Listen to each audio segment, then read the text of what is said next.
centre, just off centre actually.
Push your end out.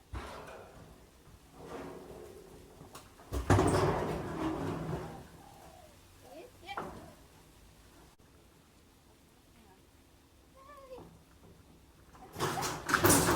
Oh.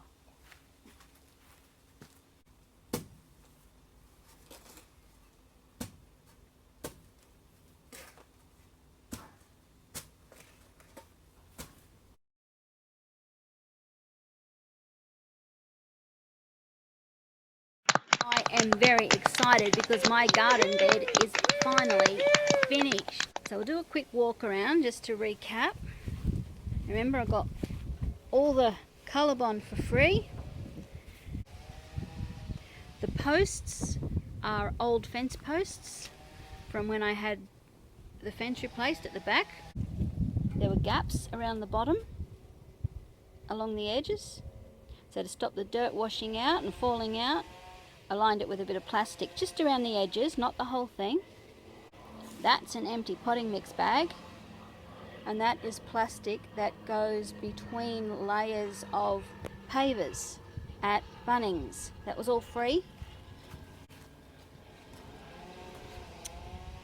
Because it is such a big span, when it's filled with dirt and plants, this is going to buckle and bow out. To stop that, I got my son to help me, and we put in some chain.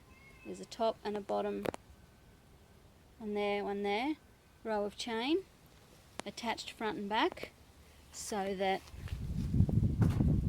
it won't bow and fall over. The chain I already had. There's plenty of room between the garden bed and the fence.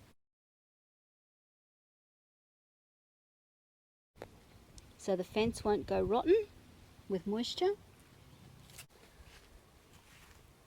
The pavers I've just relocated from somewhere else. And now I start filling it with organic material.